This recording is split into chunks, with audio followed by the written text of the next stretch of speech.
Thank you very much, Jason, and thank you everybody for coming tonight. It is a great pleasure to be here. I've never been to Ohio. It's magnificent.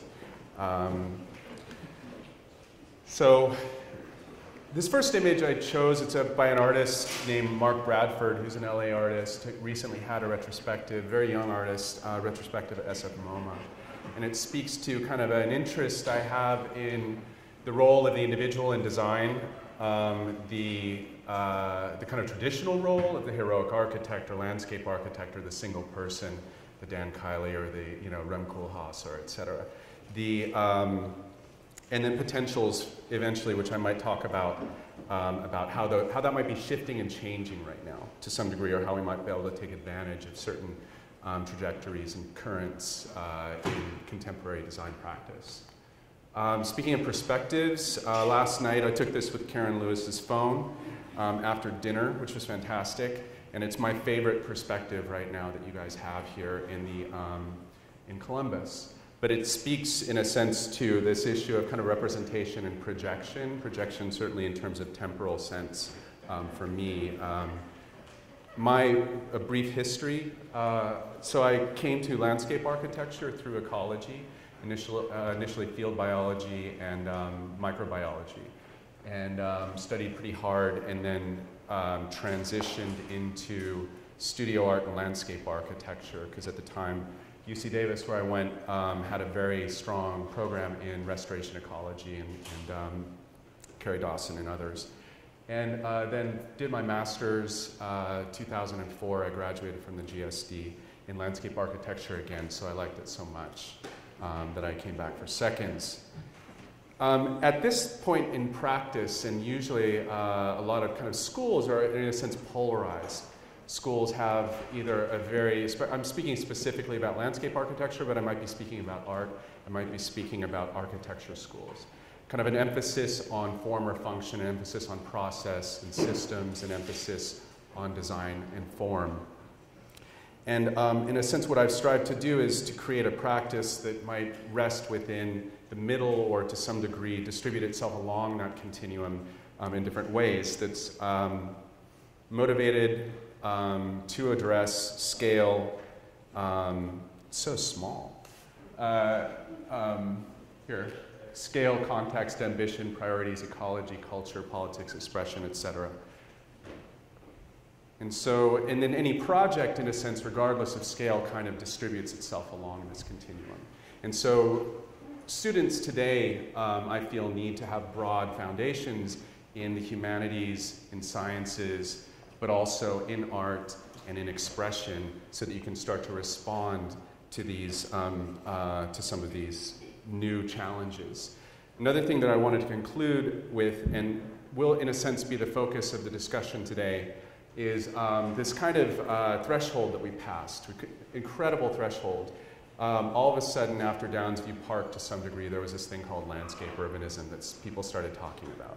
And all of a sudden, projects started to take on and manifest these sort of fundamental, the mantle of stewardship, addressing environmental issues, addressing ecological issues, but also form, also graphic design, also expression and culture, postmodern forms of expression, etc.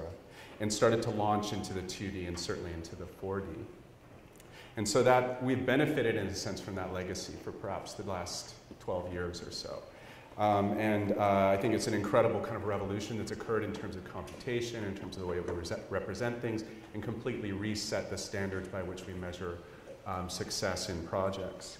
And I feel as though right now we're at another threshold, in a sense, that includes certainly a lot of parametric experimentation that's occurring right now that you're starting to see break into geography and landscape architecture and planning. Also, the potentials of sharing and the potentials of crowdsourcing. Certainly within the issue of sharing, the kind of, I think, revolutionary potentials to transform design culture. And so that threshold we either are, I think, on or will be on, and want to show the work that we've been doing that we think is potentially a part of that. To back up just a little bit, I've been a landscape architect for about 22 years, and worked for about 3 different people in the past, and had my practice for about 7 years. Worked on many different scales of work, from planning, a lot of open space planning,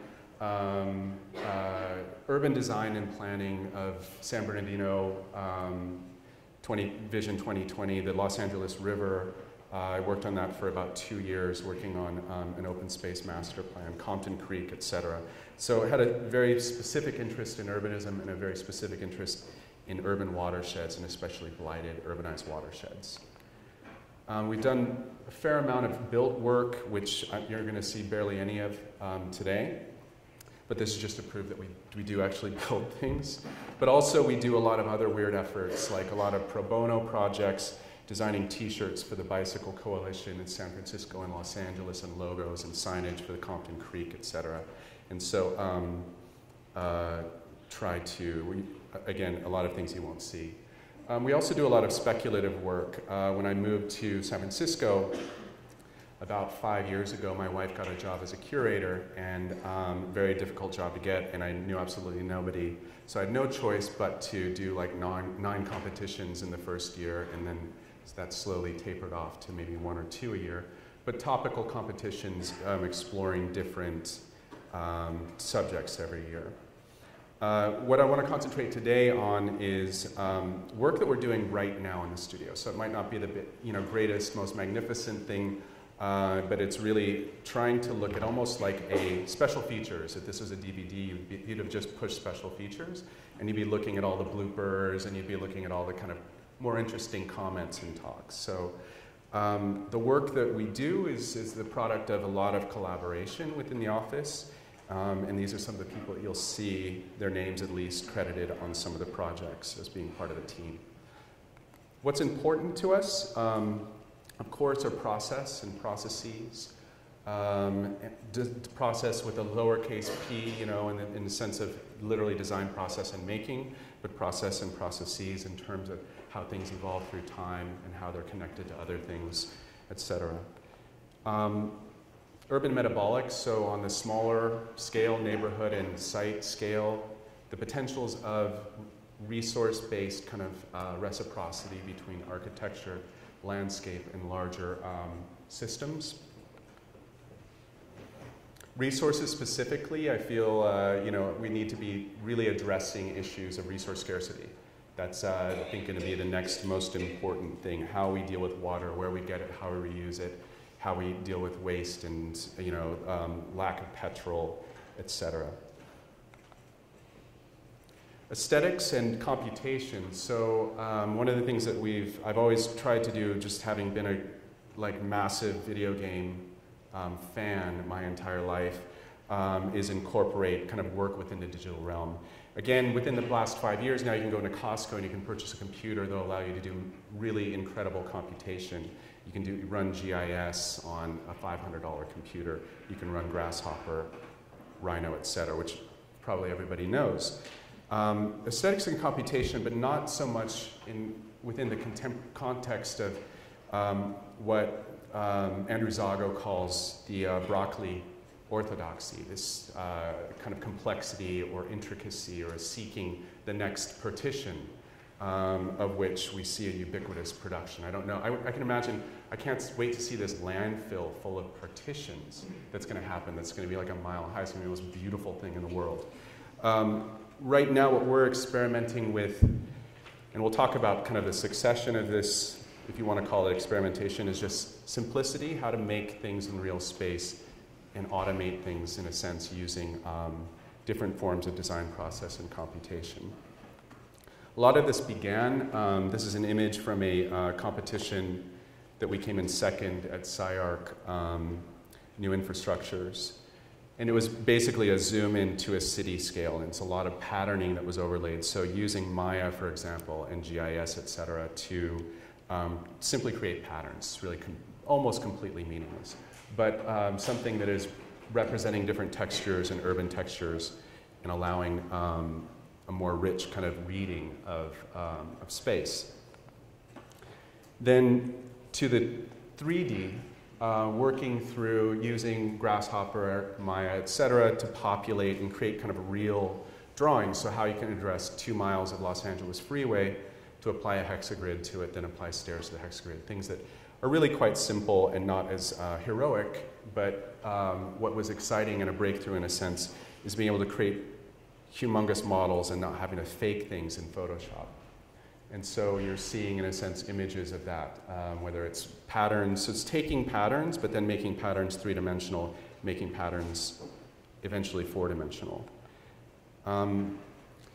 Then zooming out to a larger scale and looking at infrastructure and processes and how to subdivide or create super subdivisions for de-densifying suburbs, in this case Detroit. So trying to apply some very simple logics to larger scales that would allow alternative forms of land definition. And then finally, a potential which I think exists. Right now, we've been working for almost 2 years now for an independent video game developer named Jonathan Blow, who we'll meet later on a video game. But it's an incredibly rich environment in which you can vary atmosphere and vary materiality and have real materiality, kind of a one-to-one scale, one-time, fully rendered environment. And I feel as though there's incredible potential to start working with these environments in a meaningful way. A few projects that you're not going to see, but the culmination of some of this, I think, operates on two scales. One is the immediate site scale. This is a plaza that we're doing in West Sacramento, where we're using Grasshopper we're actually modifying a definition that we had developed for a biennale to simply hold soil, which you see here. Very simple application. And then jumping to the larger scale, when you look at especially linear open space systems, the High Line being an example, for me, the Los Angeles River being an example, the ability to use computational softwares to start to populate these spaces and to establish very simple parameters, oftentimes based upon jurisdictional and operational zones or definitions that, that could translate and do translate very easily to the parametric world. So the point being that, in a sense, you could create or allow, since, for example, the High Line is based on very kind of super archaic or old, picturesque rules about framing views and allowing pathways to kind of like align with things. So that's a very simple thing. And so we're experimenting right now with some definitions that we've defined that will start to do that, but the idea being that you could populate 3 miles of High Line with all the way down to the kind of paver up to its own orientation and porosity. So I wanted to start with one project, and again, this is a project that finished construction about a week ago. So it actually has very little to do with anything that I've just talked about. And it talks about a broader kind of investigation of design practice for us. It's an affordable housing project in San Francisco that was recently built. Initially, the way that I presented it was an ecological kind of zoning of what you can see is kind of like butterfly gardens, songbird gardens, hummingbird gardens, and moth gardens. So it's really about, and we designed all the hardscape and fencing and everything from in the exterior. So it's about stratifying something ecologically, very simply. And it had a central courtyard that was extremely hard to define, and I realized because it was so small that, to some degree, that it would have to we sought an autonomous design process, which was quite simple, just going to a beach and then selecting a set number of stones, in this case 12, and then taking the stones and kind of analyzing them and running them through a very kind of primitive fitness-based kind of ecological model in the sense of what can these things do, selecting one, falling in love with it, and then that stone, creating a physical model, projecting the stone in Photoshop, stretching it so that it kind of makes sense in the space, building a 3D clay model of it, and then iterating between that to the final kind of product. And again, trying to seek an almost, of course, abstraction is design process, but to allow something to guide you and tell you what it wants to be was the exploration. Then the process of designing the thing and having it built, you can see the form work and the waterproofing and the structure, et cetera. And assuming then at some point that you still had some fidelity to that original object, that was kind of, for me, the triumph that I was like, this all came from that one stone and how I interpreted it. But then realizing that a year earlier, and I at some point opened up Kurt Cobain's journals and started to read through it, and then came across again these images of Kurt Cobain. So Kurt Cobain, you know, they used to smash the guitars, act of aggression, it's really magnificent, but it was also an act of finality, that he would be saying, we don't want to do an encore, we're sick and tired, you know, we played a long set, that's it. And a lot of times, so that was a very interesting act, but he's a left-handed guitarist, very rare guitar, Fender Mustang and a Fender Jaguar. And so he, in Europe, touring, et cetera, he had to have these things sent to him and built stateside. And then we get them wrong. So he's got this image of, you know, Polaroid with a guitar, trying to tell them how to make it, and he's writing left-handed. But also, if you see the word Jagstang, which is kind of a hybrid of a Mustang and a Jaguar. And the reason why I'm talking about this is these kinds of ideas that sort of stick in your head a little bit about design, and who would have known that Kurt Cobain started to design guitars. And so that, in a sense, became the the primal sort of idea about the space that then bubbled up through this supposedly autonomous rock. So what you're seeing is the space itself with the aloes in the middle. It requires no water, and they're meant to be hummingbird. Hummingbirds supposedly love them. So another part of the project came up about midway through it, where the architect passed away. Architect who works for David Baker, who has recently had a really great article in the New York Times. And we were lucky to be doing a lot of work with him. And so Peter Mackenzie, his wife, asked or commissioned us to do a small memorial for the space, because it was the last project that he ever did. And so what you're seeing is this idea that, okay, you've already built this thing, it's on podium, you can't crane something into it. So Peter's name means rock, ironically, in Gaelic, or it's a derivative of it, according to Nina. And so the idea, okay, let's do something with a rock again. And so in terms of just constructability, the idea was to slice up a rock and then separate it with aluminum discs and rotate it, and then create a bird bath, because he was kind of one of the drivers behind all the birdie stuff that's going on.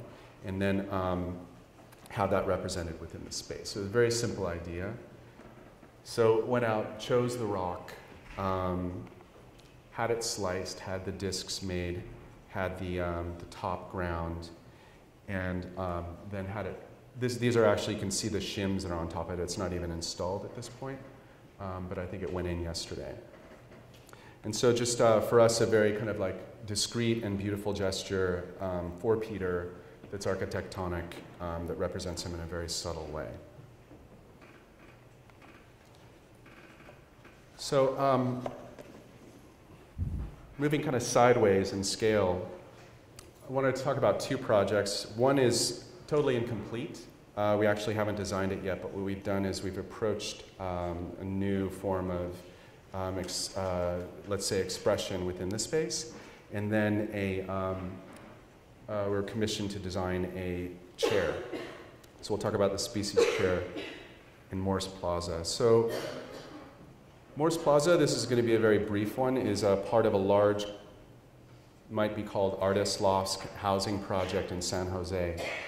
It's a plaza that pretty small, and it's going to be designed basically to accept food trucks. Food truck culture in San Jose and Bay Area is extremely vital.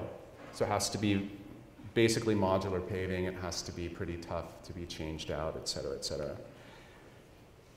And so in seeking to kind of distribute paving, we sought not to do sort of, or pursue the kind of ubiquitous gradient that we're starting to see everywhere to some degree, and to potentially infuse and code the paving itself. So you can imagine something like what you see on the left, but that's not, in a sense, a gradient field, or not something that, that is, in a sense, wholly graphic. And so what we've been doing is working with grasshoppers to create a definition where we could define the field and then basically type English into it. It would translate it into Morse code. And then be able to modify the field itself to fit the parameters or fit the shape, and code the construction and installation of a plaza that has secret messages embedded within it. And so the effort is really to kind of explode or reintroduce, in a sense, communication with those who know Morse code, or those who have iPhones that can kind of decode and have some time on their hands, to infuse coding and expression. It's something that we're quite interested in doing with other codes and seeing what we get.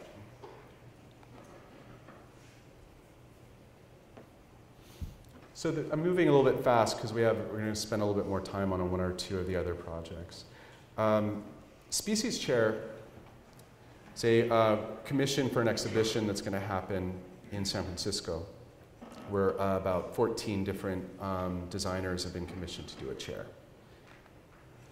So when we began thinking about the Species Chair, a fundamental question arose, which is, what if you could sit into a chair that would basically transform you into another species? And what would that mean, and how could you sort of cross-pollinate or mutate that species to create variety? So we began the process by looking at animal movements, kind of obvious heuristics, animal movement, animal anatomy in different ways, and attempting to extract, after having developed a primitive shape, alternatives to that shape and potential evolutions, and settled on 4 different halves. So basically, how it would work is it's a bilaterally symmetrical chair in its primitive sense, which you might see, if I can figure out how to do this here. So you can imagine there's 2 halves that have a split down the middle that can be separated, and other halves can be taken and co-joined. And that those would represent different animals to some degree. So literally, for now, the ambition is to be able to create a chair that when you're sitting in it, you feel as though you're a different species.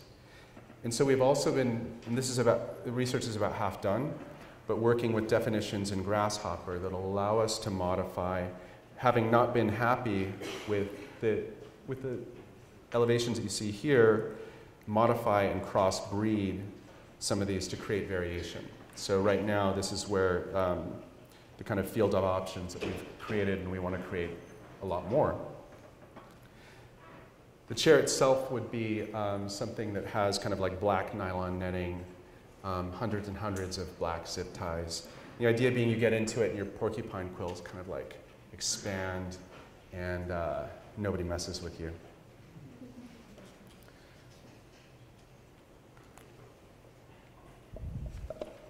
So 2 more projects. One was a commission, there was an exhibition at the AIA in San Francisco called Architecture of Consequence, where they interviewed and chose and then paired 4 local designers with 4 Dutch landscape architects. It was supported by the Dutch consulate.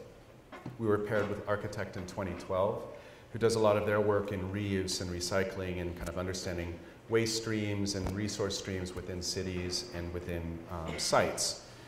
And so it was a great pleasure to be paired with them. And we're actually the only people stupid enough to do a custom project for this. So super excited. We're like, but we don't have anything that's from San Francisco, which is what the requirement was.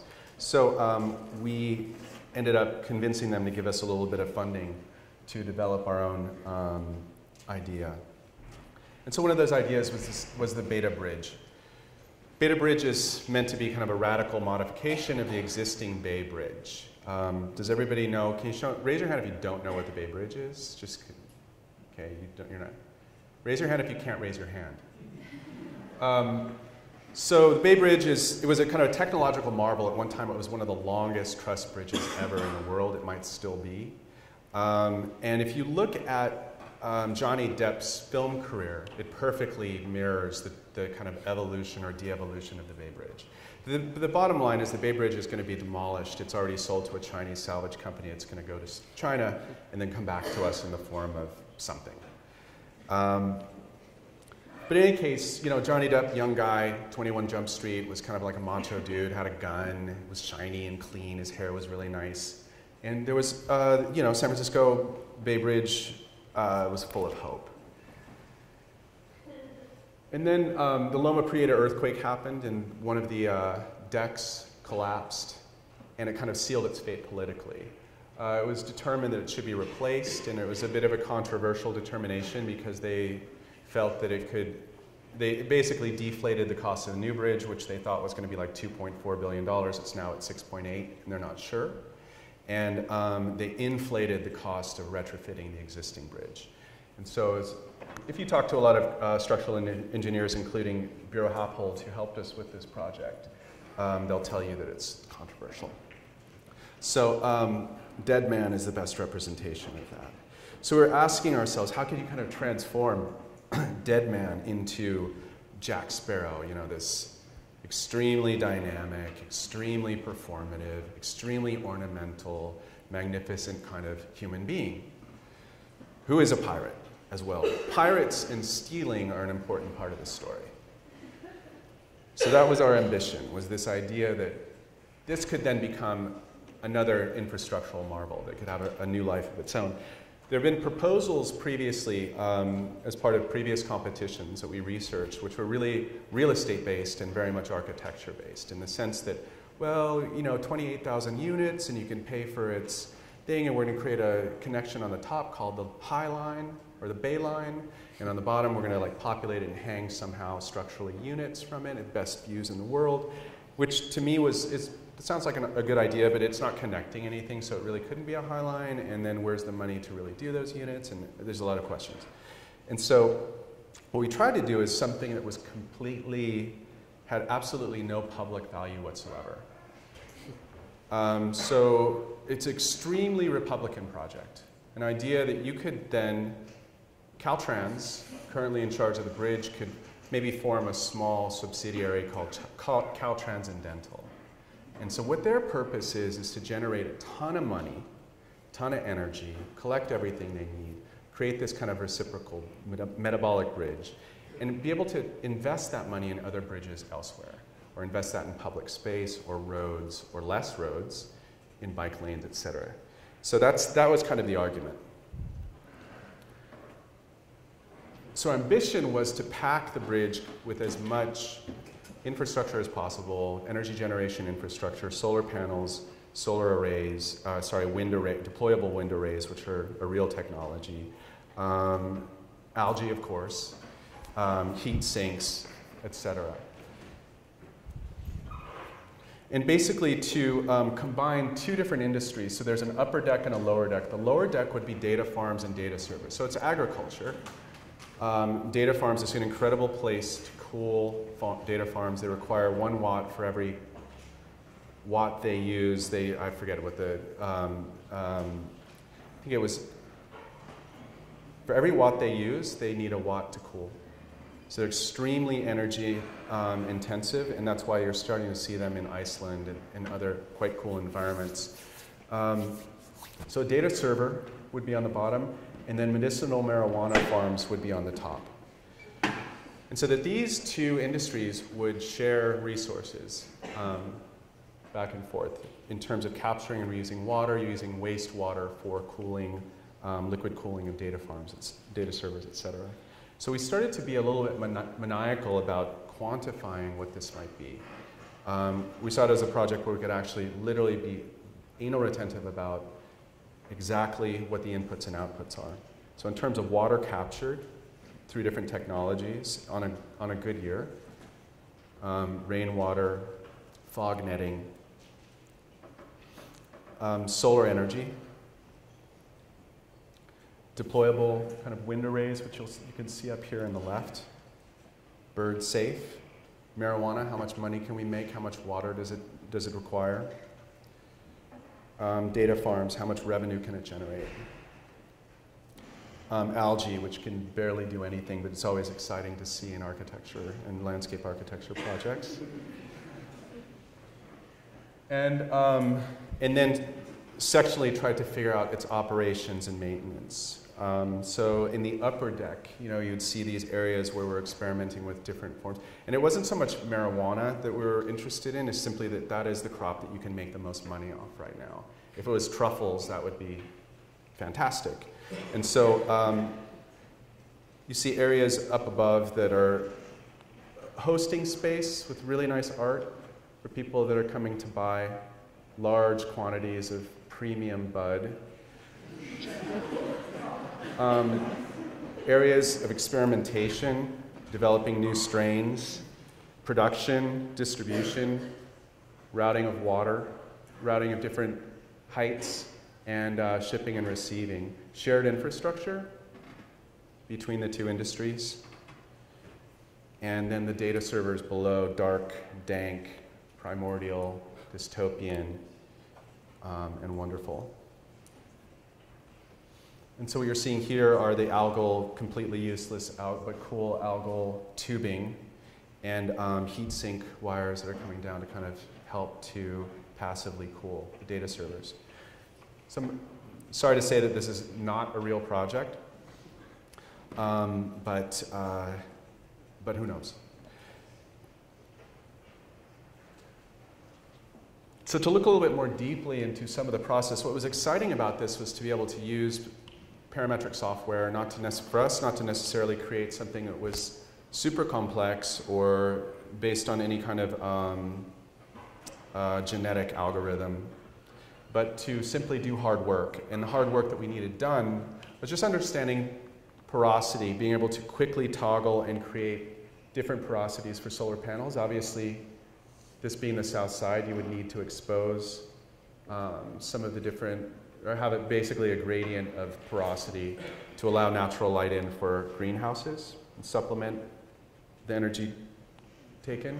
And then within the data farm, cooling is extremely important. So we could quickly take every layer, the wind, and not only populate it, look for conflicts, but also measure the amount of energy that was either produced or demanded.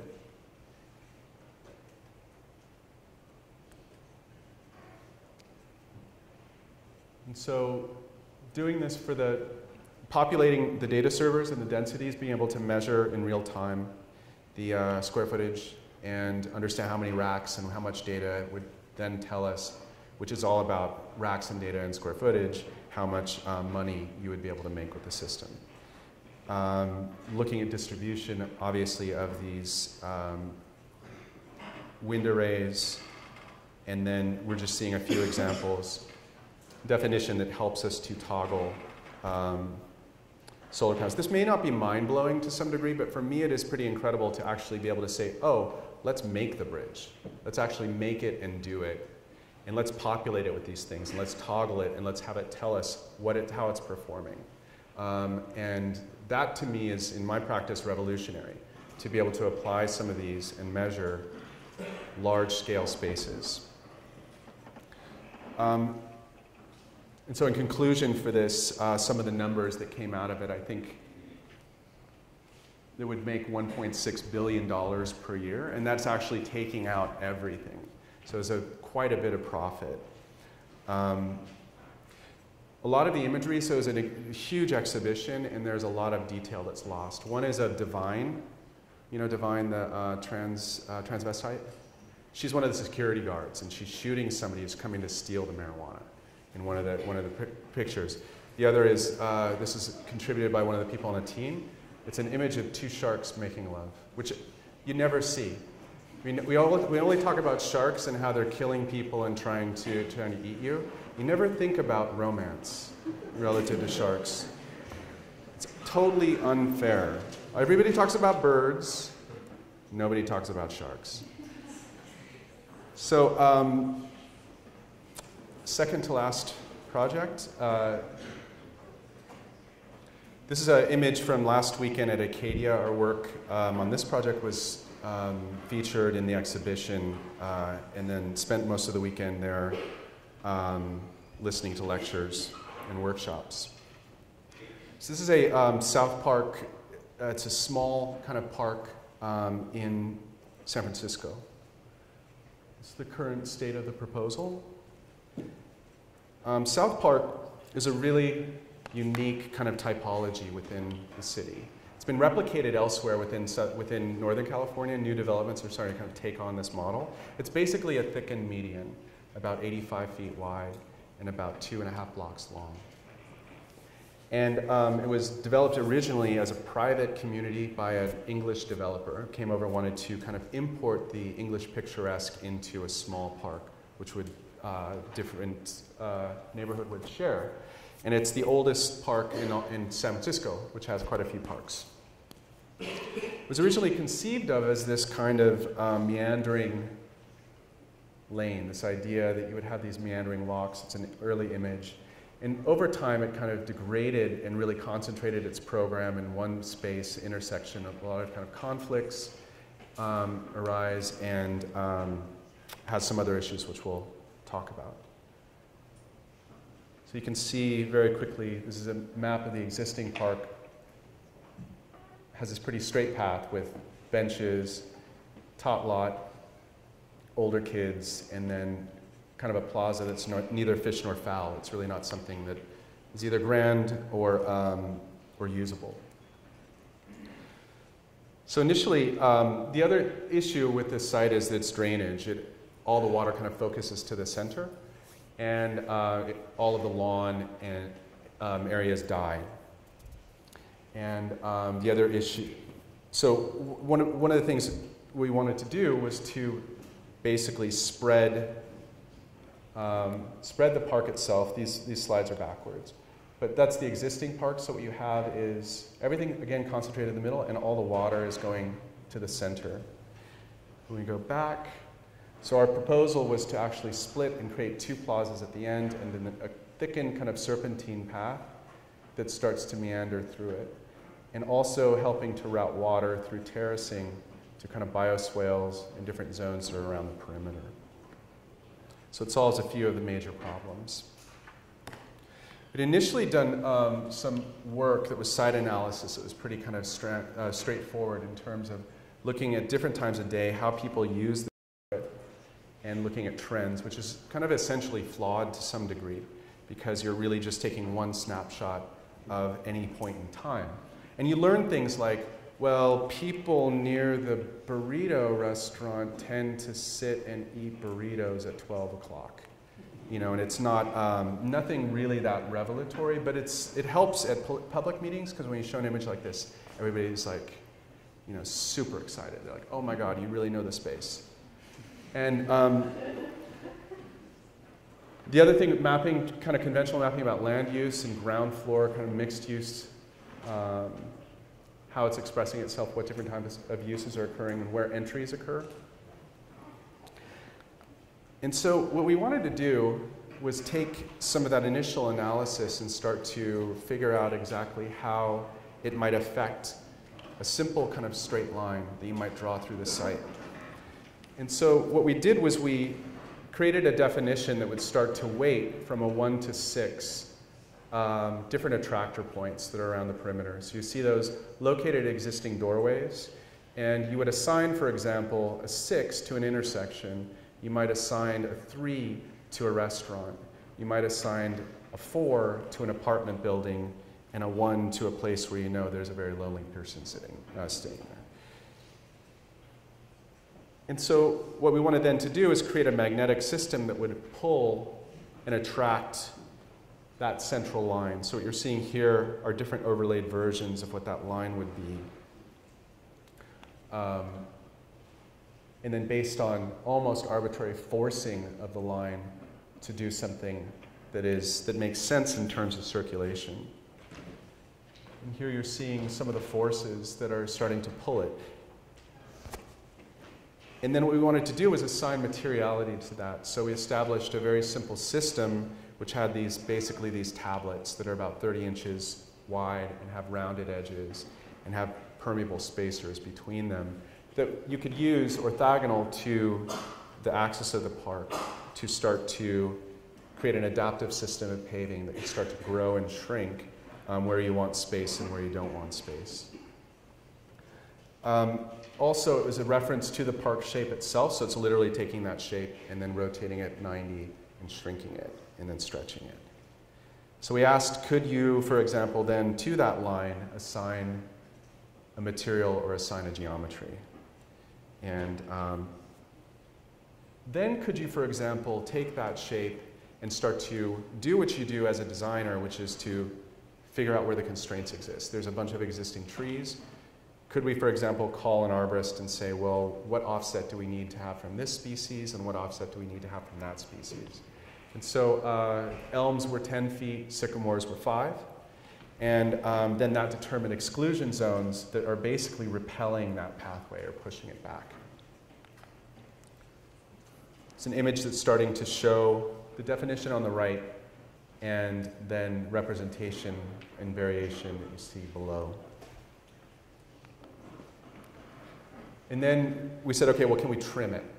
And trim that pathway system so that it would stop obviously at the curb, but it would offer points of access within the park. Now, can we take that and create a ton of variation? And can we evaluate that variation in terms of fitness? And then can we choose one of those to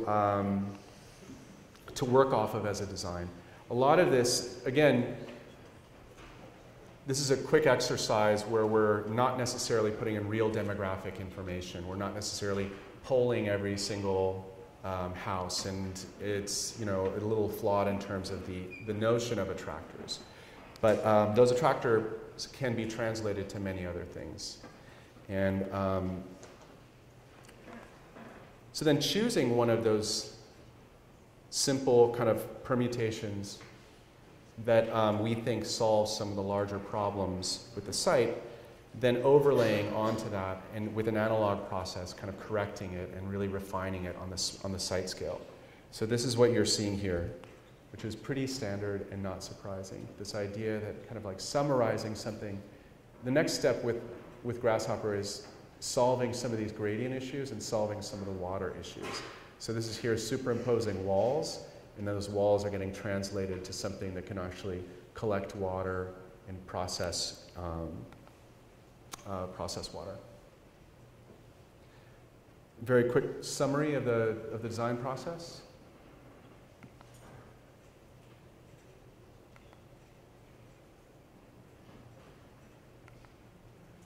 And so the important thing, at least in our studio, is this notion of kind of going back and forth between computation, refinement, and then overlaying, and very much kind of hands-on working and twisting something into shape. So these are some images that are showing an entry point into third with a new bulb out and a new wide plaza area and a stage. A combined kind of larger meadow. Guys playing frisbee. Everybody always asks, because it's not a UFO, but it would be nice if it was. And then this mid-block plaza with a chicane that comes out is a part of the same system, and raised planters, the playground in the background. And then finally an image of a raised area near what is 2nd Street, and an entry in thickened plaza that goes into the park. So what's interesting about this project and a few of our projects is working with nonprofits or private organizations, and they have limited funds. For this, they actually have set aside, if the park bond passes, they'll have $1 million for implementation, which is very exciting. But part of our role is that they will collect a smallish amount of money and then commission piece-by-piece design process, which is a very exciting thing to do. And one of the things that we determined was we want to create a huge site model. In order to do that, we want to make money and raise money. So one of the things that we were doing is creating a Grasshopper script that can be laser cut on the right into a skateboard. So it's a very simple thing. What you see is a little key plan and a band right there. And so then this becomes your custom band of a limited edition divided by 65 of this skateboard. And we figured out that skateboards you can buy you buy 5 of them for $45, beautiful maple decks, and then quickly kind of have this run the laser printer and make something custom, and then make a representation of the park itself on the top.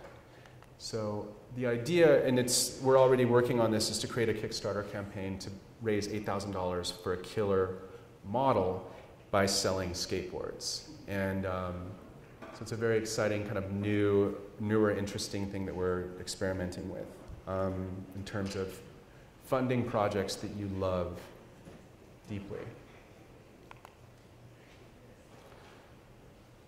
So the last project that I want to look at is a video game that we've been working on, which is with an independent video game developer named Jonathan Blow. Jonathan is recently shown in this movie Indie Game, which was at Sundance, and he's kind of a hero in the independent developer world. Developed a pretty groundbreaking game called Braid that he coded entirely himself. And it was kind of a mind-bending game that was basically Donkey Kong if you could bend time. And what he's doing now is he's working through, and this is just one layer of this project, but an island that has a complete kind of backstory. You're an individual, you see movies as you go through it. There are things called anamorphic visual surprises, simulacra, and other effects. But it's fundamentally a puzzle-solving game.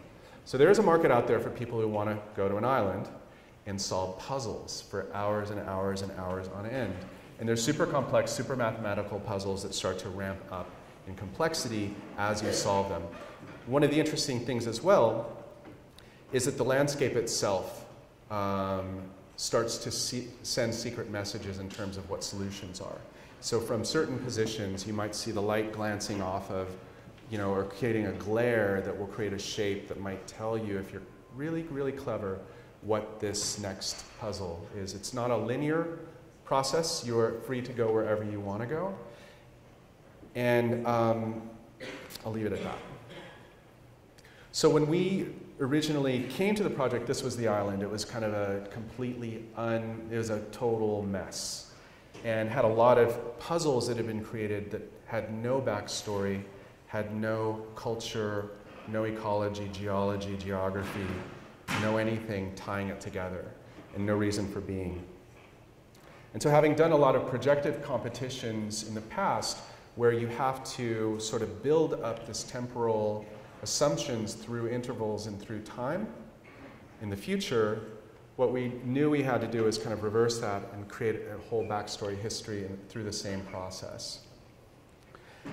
So the first thing we did was ask two questions. What were the different cultures that have started to sediment and create what we have now to some degree? In a kind of desperate struggle to establish succession and establish rule sets for the island that could help guide the modelers, help guide ourselves and Jonathan. So that was the first question. And the second question was, what was this island geographically? So part of what we did was work our way through thousands and thousands of islands and finally settled on the Azores, which are these very small islands that are somewhat volcanic, have incredible culture that's accrued over time, and served as a little bit of a geographic model for what we're trying to achieve, and a little bit of a cultural model. But basically, in order to solve the problem, we had to conceive of three civilizations. And we're also, I should mention, working with Form Studio Architecture, Deanna Van Buren, who's now a Loeb Fellow at the GSD. So these three civilizations, Civilization 1 and Civilization 2 and Civilization 3, and I won't get into details, but then looking at exactly how this culture might have accrued through time in terms of landscape, in terms of infrastructure, and in terms of architecture. So looking very specifically, it's things as simple as materiality, wood, stone, metal, obviously, how those things start to hybridize, and to create a rule set even for infrastructure. Why is there a windmill? What does the windmill do? How is it functioning? Was it a mill at one time? Why do they need wind there? Are they pumping water up to a reservoir? Do we have a reservoir? What's the story of water in this space, and how has it guided and connected things?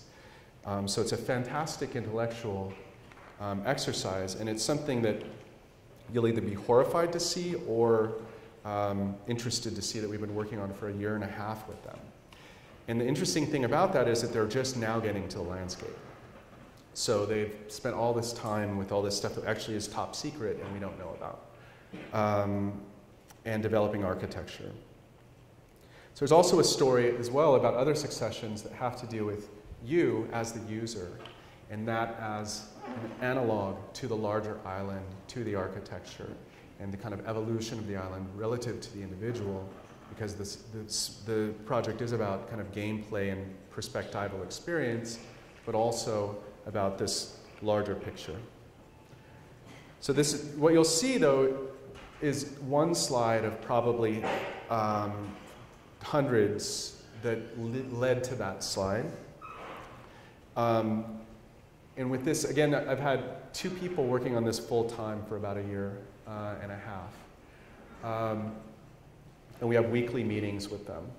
So what you're seeing now is an island, so that we can actually create simple rule sets. There's wind is coming from here, it's wet over there, it's dry over there. There's a volcano. Slot canyons starting to populate both the wet and dry side. Very simple rule sets to establish a diversity within the island.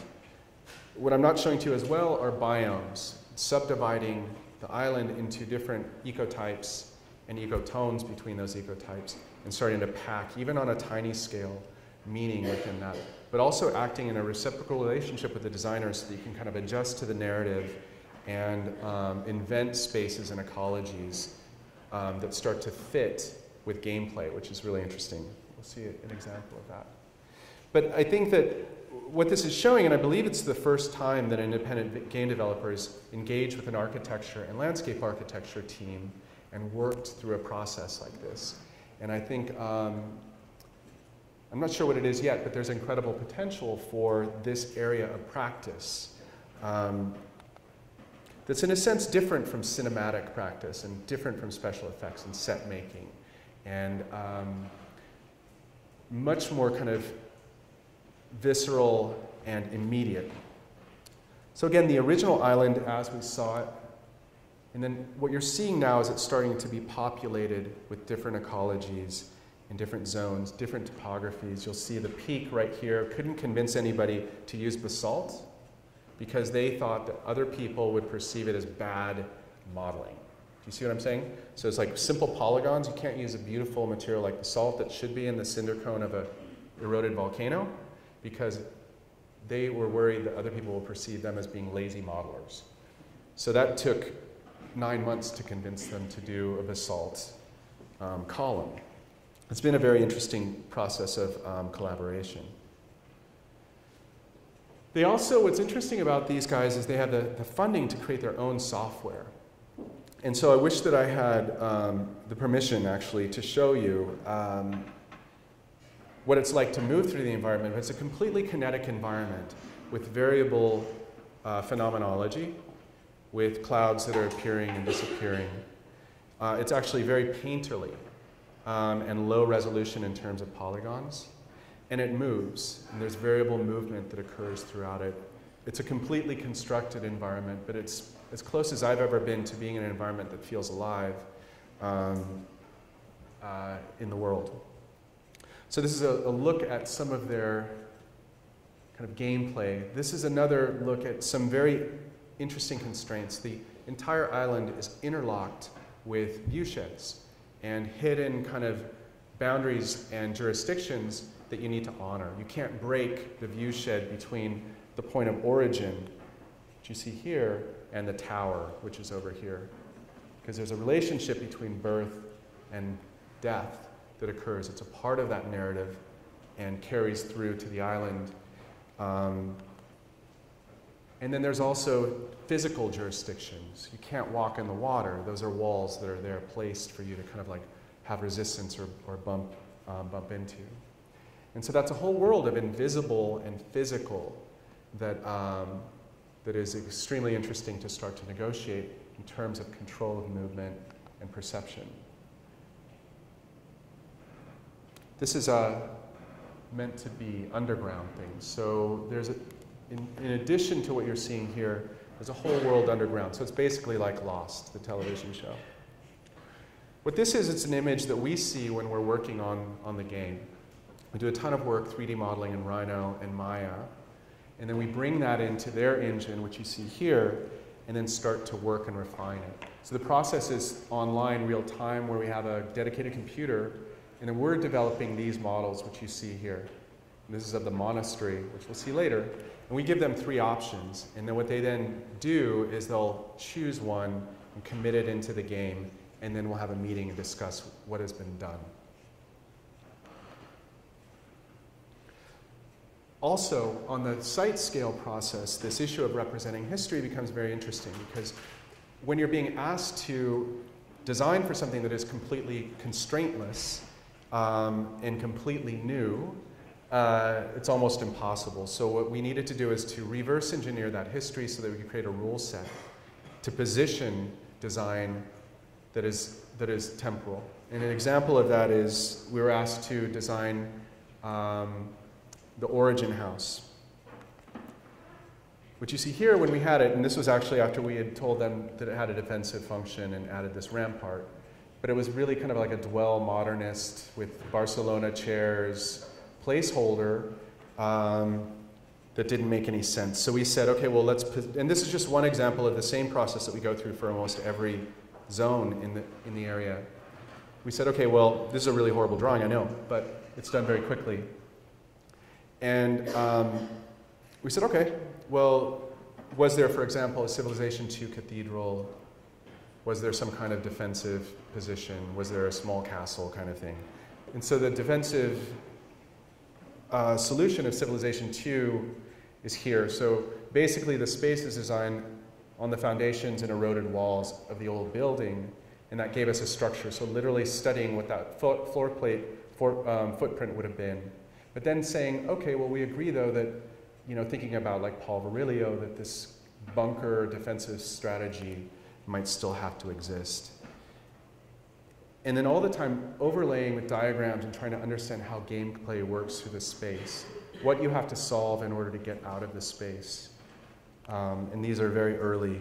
Even this is 8 months old and really bad. They're horrible Taco Bell walls, but they're getting a lot better. And we'll perhaps see some better examples. So that's, in a sense, how these ideas, and they're like, whoa, who's Paul Virilio? And we're like, oh, it's great. A little bit more recent imagery. So to talk about process, and the reason why I'm spending so much time on this is because it's an incredibly magnificent project. Part of what we do to guide the team is right now we develop keyed kind of maps where we look at threshold zones. So what happens, for example, when you come from that space of origin, you've solved this puzzle, the lasers that will kill you disappear and you go through it, what do you see? And so that, in a sense, becomes this, which luckily isn't as colorful. But an idea that's imported from the Caliuna landscapes of southeastern Germany. What do you see when you go up to this place right here where you see the windmill, which we still can't figure out? Well, you're on a promontory and you see these birch forests, which are somehow growing next to saltwater. So again, looking through every zone, so we're creating a book that helps to guide that development and taking what you see on the left and then converting it to what you see on the right.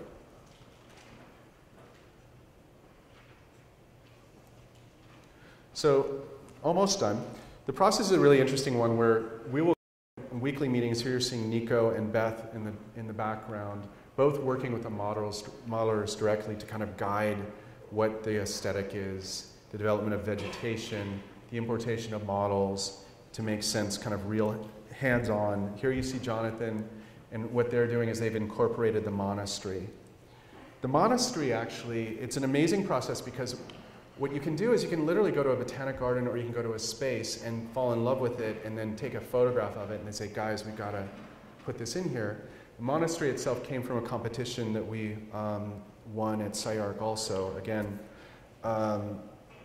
which was for the Mac Vertical Garden, which had to do, it was represented in Liat Margulis's book, Living Systems. The issue of chaos and the issue of preservation of an architectural icon, which we decided to seed with figs and create a whole new architecture above it. And so then we talked to Jonathan about that idea, and we talked to Jonathan about this issue of landscape, or at least plant materials. And architecture being reciprocal and supporting each other to some degree. And here, it's a program that they're using, which I think is unbelievable, called ZBrush, which is really made for making monsters in Hollywood. And an unbelievably powerful form-making tool and sculpting tool. And so the latest iterations of this start to feel strong. I don't know why that bonsai is there, but don't ask me. But you know, start to feel really strong and very structural and powerful. And those ideas start to translate. Gaudi's, you know, catenary kind of structure from Park Güell is an image and a discussion that then starts to manifest itself in the project itself. The interior of the cinder cone, just to give you an idea of some of the hard work that the architects have been doing as well on creating really kind of magnificent and powerful spaces. So a few images, just wrapping up with some of the kinds of spaces that we're creating. These are not done in Photoshop, they're actually screen exports that were done yesterday from the game itself. So achieving almost like a brushstroke feeling, but having that be very much alive. This one's unfinished, but a mangrove area that you can occupy. This is another example of that kind of trying to achieve that super dark and heavy. With what you should understand is that the atmosphere is turned off, so with that turned on, it would be very, very hazy with streaks of light. And then transforming trees and to support architecture.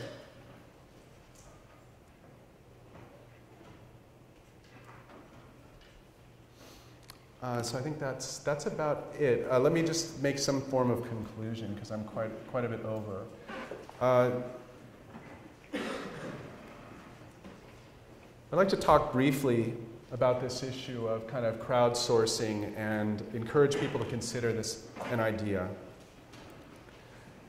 One of the things that I think is potentially revolutionary right now, in landscape architecture especially, but in planning and in geography, is a notion of open source or kind of like sharing, which you haven't in a sense seen in, except through lectures and except through publications in design culture before.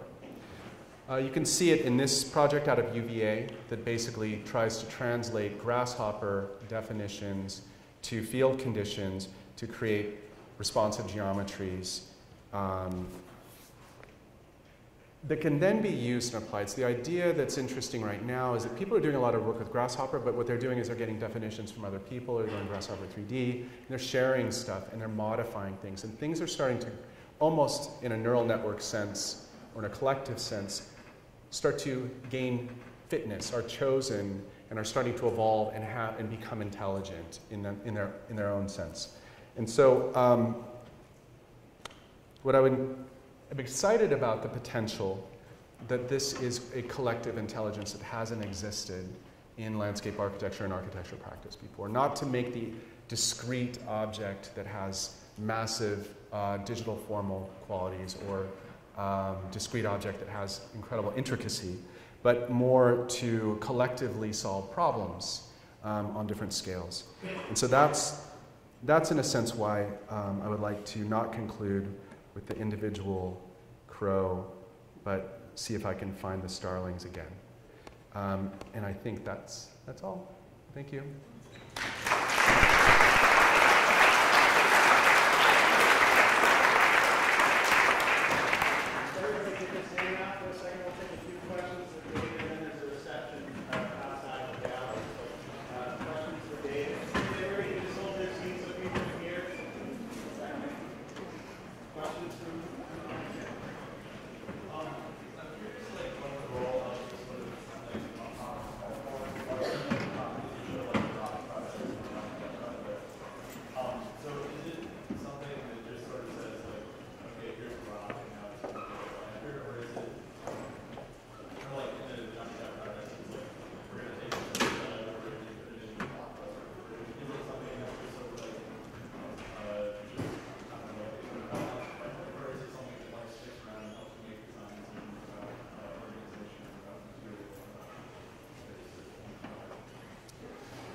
I think, I mean, you want me, so it's a bit complicated.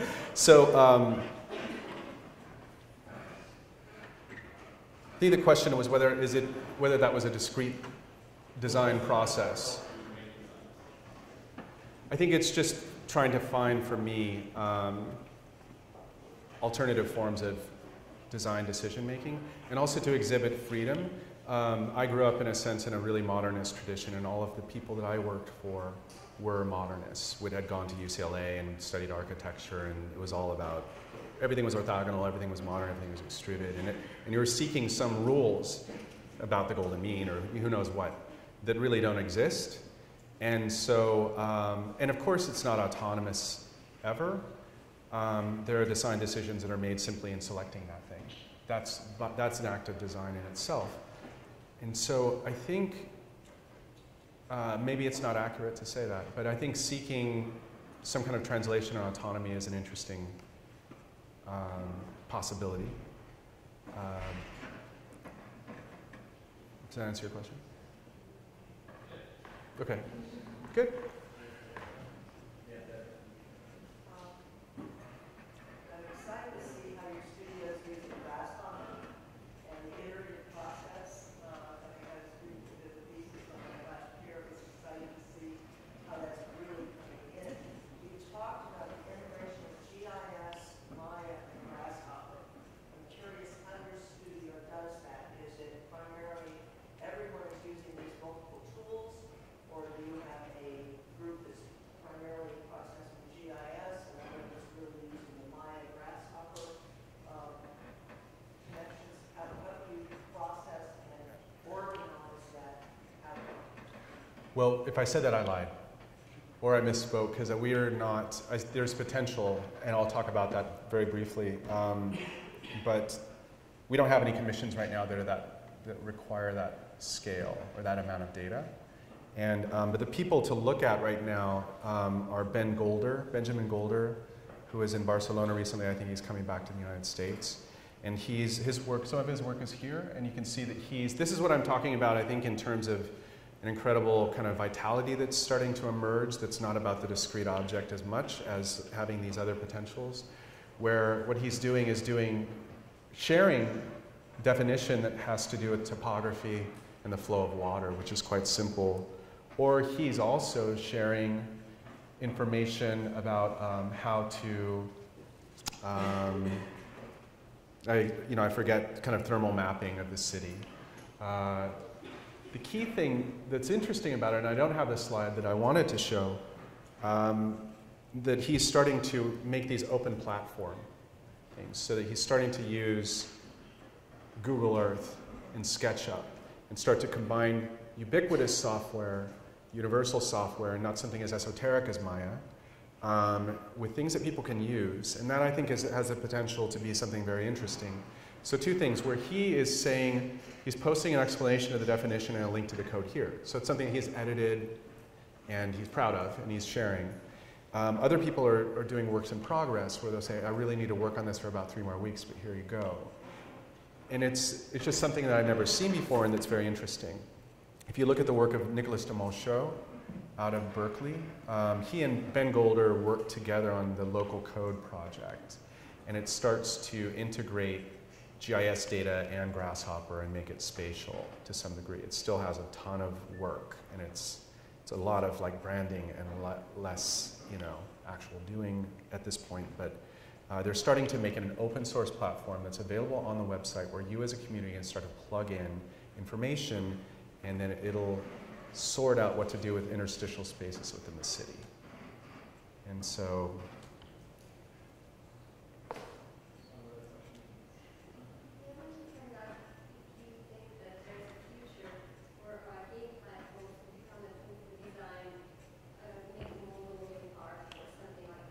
absolutely, I do. And the interesting thing about, I'll talk to Jonathan potentially about what it means to make his software available. What I've heard from the modelers that use that is there are other softwares that are commercially available, and they're very, very complex. And what they like about the software that they're using now is that it absolutely does everything that you need it to do and nothing more. And so what's interesting about that, and when you see them using it, it's very much like watching somebody do SketchUp, where people are very simple operations or just kind of extruding and pulling, very physical and very much about sculpting, and it imports anything. The difference is that it's an incredibly powerful engine that is a fully four-dimensional environment all the time, as opposed to being a SketchUp-like two-dimensional environment where there is no representation of atmosphere or movement or wind, you know, these kinds of things. It's not truly, maybe it's like 3.5D, but it's getting there. And what I think,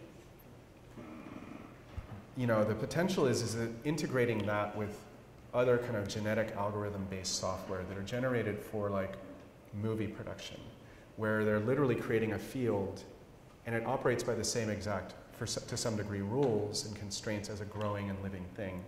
The way that, for example, they make Lord of the Rings is that they're really modeling that entire space and they're giving it this algorithm. If there's a rock there, then the rock has a certain amount of shade, so it's calculating how many photons don't hit the shady side and less grasses grow there. And so if you can scale that to the idea of trees and ecologies, the way that really sophisticated renderings are happening right now, as you all probably know, is plugins for like 3D Studio Max, where you're not photoshopping on a vine or something, you're literally telling it where it grows, and it grows over the next 2 hours and populates the surface, or you are toggling the amount of chaos, you know, or entropy in a project by controlling soot and pollution and rust. And so once you kind of integrate that immediate environment that's really plastic and the notion, I think, of it growing, then it's really going somewhere.